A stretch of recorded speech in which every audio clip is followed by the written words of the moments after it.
What's up, tribe? We are late, but we are here, okay? This is Raising Kanan. We'll be on season 5, episode 6. So again, I know it's late, but I'm just going to give you my quick synopsis of the episode so we can go ahead and get caught up. We start episode 6 off. I actually have notes. We start off this episode with a memorial for Famous. As we know, we found Famous in the last episode. We find out later on in this episode that Famous wasn't just, unalived. Famous was actually tortured first. And so that adds a different element, that this wasn't just a random pow situation, that somebody was torturing him to find out something. And of course, the rumor is that, I guess I'm jumping all over the place, but yeah, we'll get to that later. Okay. The whole family is gathered down to the bar, and everybody is out for revenge. Baby, we even brought Lou out of retirement. Lou lets Rock and Marvin know that he is down for whatever, because, it's all about Famous. Famous was a good kid, and he didn't deserve this, and he is down for whatever needs to happen and needs to happen. Now, on the other side of the bar, we have Jukebox and Kanan, and they basically are having that same conversation. Juke lets Kanan know, listen, you let me know, because I'm ready to ride out and do whatever we got to do to get justice and revenge for Famous, okay? And Crystal is sitting there like, I ain't know I signed up for all of this. I mean, she knew, but I don't know if she knew, but she knew. You know what I'm saying? We see Luke reconnect with Jessica, Famous's sister. Child, later on in the episode, they end up having sex. Okay, they comforting each other in the way they know how to comfort each other. Okay, and Lou's new little girl finds Jessica's necklace, because Lou goes to the bar. He about to relapse. He calls Jessica. Jessica stops him from relapsing, but she comforts him, in other ways. They go to the studio, and they end up having sex down to the studio situation. You know what I'm saying? And old girl finds Jessica's necklace, so she knows that Lou and Jessica hooked up. And remember, she specifically asked Lou about her, like, are you over her? What's good? So we'll get into that later. I keep saying we're gonna get into stuff later after I done already told y'all what it is. Jukebox actually takes Marvin's gun at a certain point to do some target practice. Now, we know when we go back to the clips of her in the army, we know that she definitely knows her way around a weapon, and she certainly knows how to hit her target. So we see her doing some target practice, and she ready. She like, I'm just ready for the call. I'm ready for the coach. Call me in, coach. Put me in. Marvin finds out that she took his weapon. He ain't happy about it, but again, I think these 2 episodes, and I haven't looked at the third, I haven't looked at episode 8 yet, but episode 6 and episode 7, we are definitely seeing that transformation of Jukebox. Everybody has been asking since the beginning of Raising Kanan. Everybody who reviews the show has been speculating about, when are we going to see the Jukebox that we met in the original Power, and how did she get there? And I think this is where we're starting to see the biggest part of that transformation. I mean, up until this point, we've been seeing baby steps. We've been seeing little baby steps. But now, after the death of Famous, the brutal death of Famous, this is where we see, I think this is it. You know what I mean? And Marvin sees it, Kanan sees it. Rock don't see it yet. But Marvin definitely is starting to see it. Kanan is definitely starting to see it.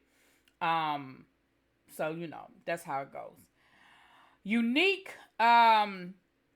approaches Russo, because he's like, look, you told me to come back when I had something to offer you.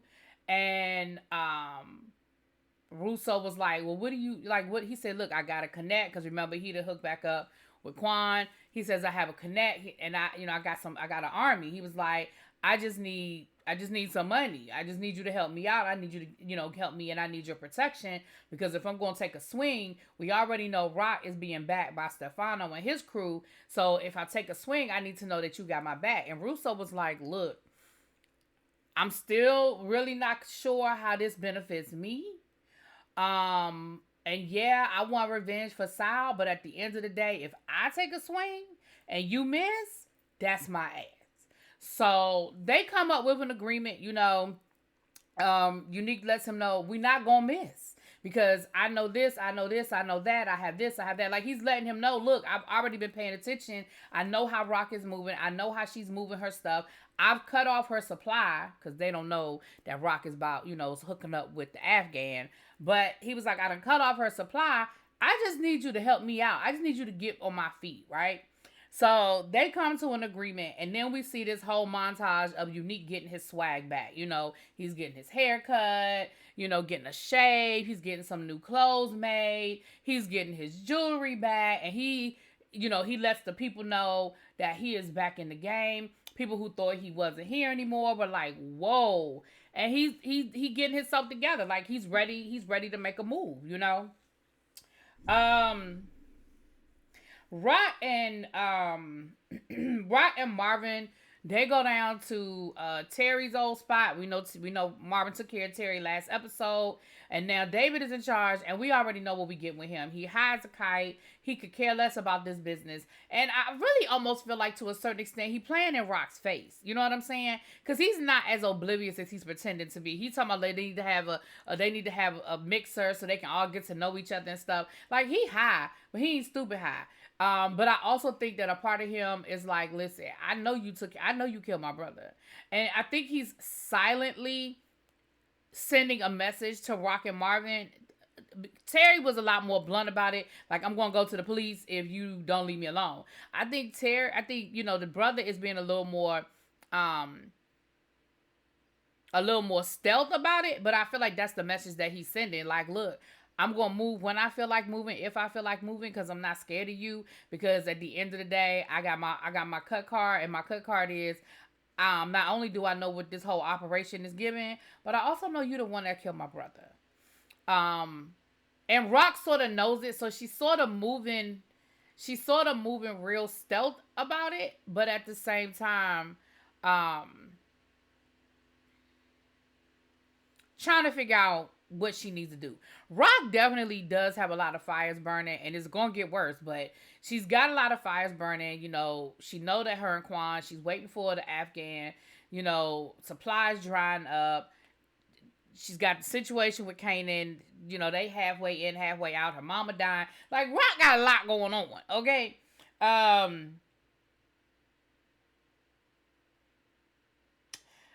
OC and Kanan. Okay, so Kanan lets his crew know that he got money on the table for anybody that can help him locate or get information on what happened to Famous. Now, the problem that you run into when you put a lot of money on the table and tell people, if you give me some information, then I got money for you, is that sometimes you run the risk of getting information that's not accurate. Because I'm going to be honest with you guys, all of the people later on in the episode come back and tell Kanan, yeah, we heard that it was Freddy's crew. Freddy's crew. And I just wasn't so sure that information was 100% accurate as much as it was them trying to get Kanan's, getting a quick payday off of Kanan. If I'm being honest, I mean, we'll get to what happened with them later, but I just wasn't, I don't know. When it happened, I wasn't 100% sure that that's really what they heard, as much as we're going to give Kanan something, because number one, the corners are drying up and we're really not making the money we were making, so we need a quick buck. And number two, I mean, Kanan is desperate enough that whatever we tell him, he just going to believe it. We know that they had beef with Freddie. We know Freddie and Famous had a situation, so we're just going to throw it out there and say it was Freddie and his crew. I'm not sure that that's what the streets was saying. If I'm being honest. I'm not really sure that's what the streets was saying. But we'll get to that. So, then we saw that he followed Kanan to where he's stashing his money. So he knows where Kanan is keeping the money. Remember, Unique sort of has OC in a chokehold because he wants information on Kanan. Now, I'm going to be honest with y'all. Later on in the episode, Kanan gets robbed, right? I'm just going to listen. This is going to be a quick synopsis because I know this is a late review. Kanan ends up getting robbed later on in the episode, right? And I get it that he followed Kanan. But my question is, how did they know exactly which locker to go to? When you go, I don't know about you guys, but the little boy never got out. I call him a little boy. That wasn't right. The boy never got out the car. So if you've ever had a storage unit, you know that it is rows and rows and rows and rows of stuff. And they all look the same. Every row looks the same. If you don't know exactly what number you're going to, exactly what row you're going to, what letter the row is, I mean, it's all different. You can easily get lost and be on the wrong aisle. So I'm gonna be honest. I mean, I get it for the purposes of the story, and I'm not gonna be too nitpicky. But that was the first thing I thought of when I saw that Kanan got robbed. I was like, now how he know where to go? How did he know exactly which locker? Because when we saw him watch Kanan come out, he was still sitting in the car. Now, had he been following Kanan, okay, but he didn't get out the car. Again, nitpicky, maybe, but again, I'm just giving y'all my thoughts as we go through this episode, okay? We see Garcia rolling up on Famous's mom, and that's when we find out that Famous was tortured on top of being unalive. So again, we know that this was bigger than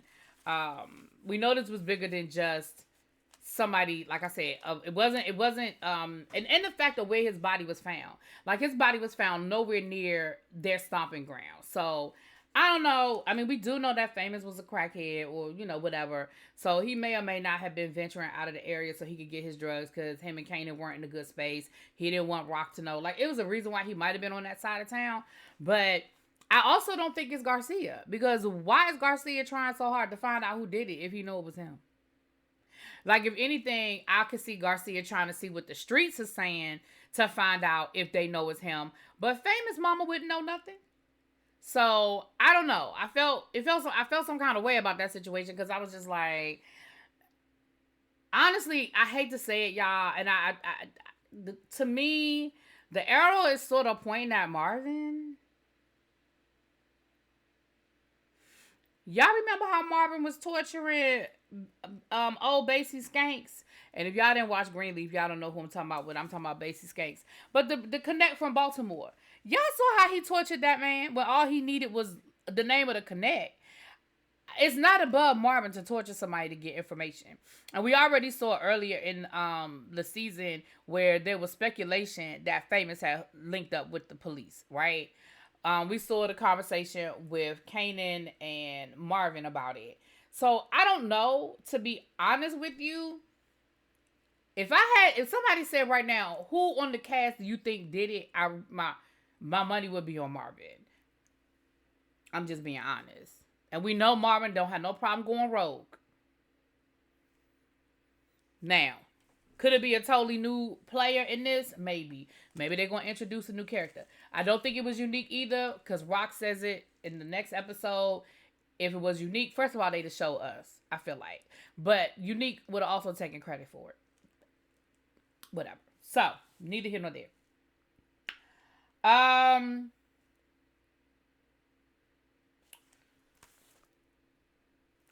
Oh, okay. We see Lou and his mom having a conversation, and basically, it was pretty much the same thing. The mama is asking Lou to, get her out of her misery, and Lou was like, yeah, I can't do it. Like, and she does the same thing to Lou that she did to Marvin. Now, all of a sudden, you're terrible, you're stupid, you're weak, whatever.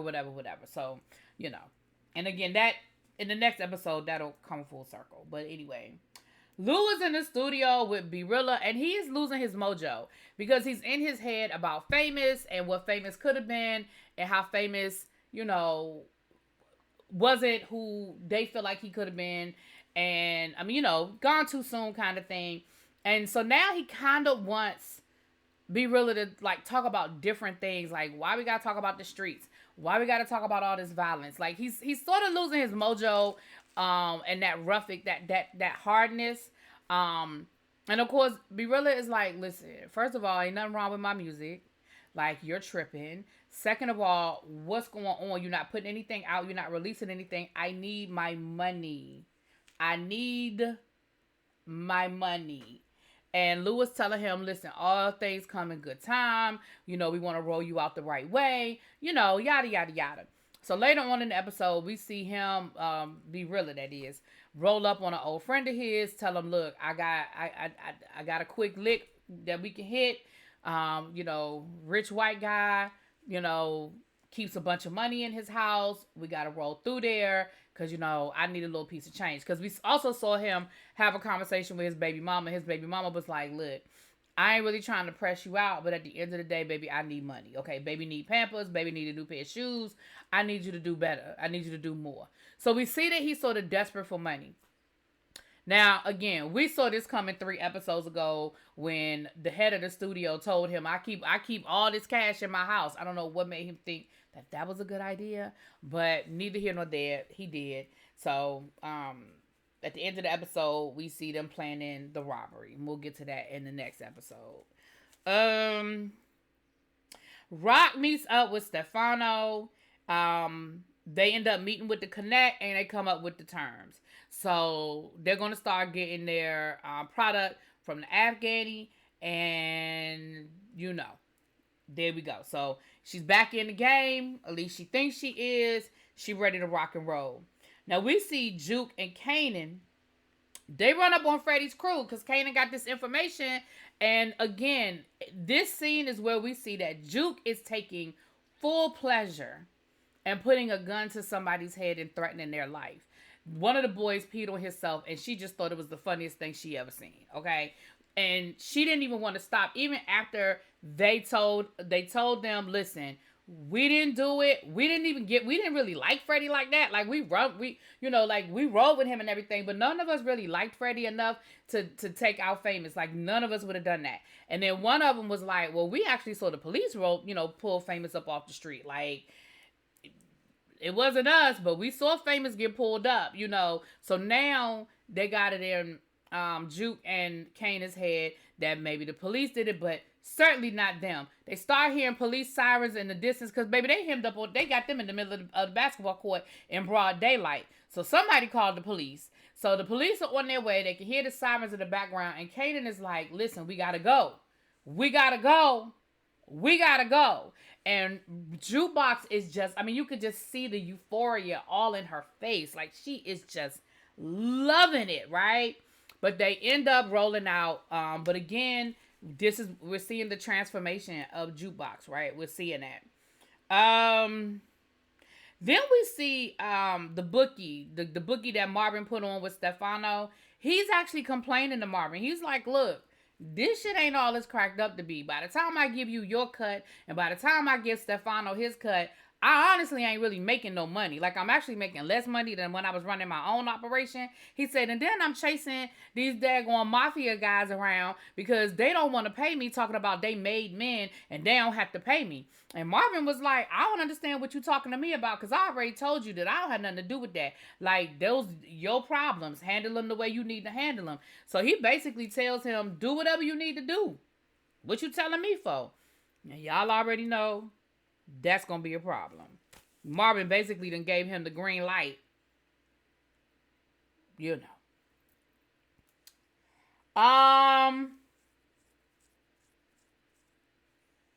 That's pretty much the end of the episode into the last 3 minutes. I think I pretty much covered everything that's in my notes. Again, I know this is late, so, you know. But the last couple of minutes, we see Rock come home. And who was sitting in her kitchen eating a butter pecan? Damn Unique. And that is how the episode ends. I thought it was a perfect ending. I loved how they did it. And baby, I was here for the next episode. I've been traveling the last couple of weeks, y'all. Y'all gotta bear with me. So we're gonna get into episode number 7. Okay? Okay.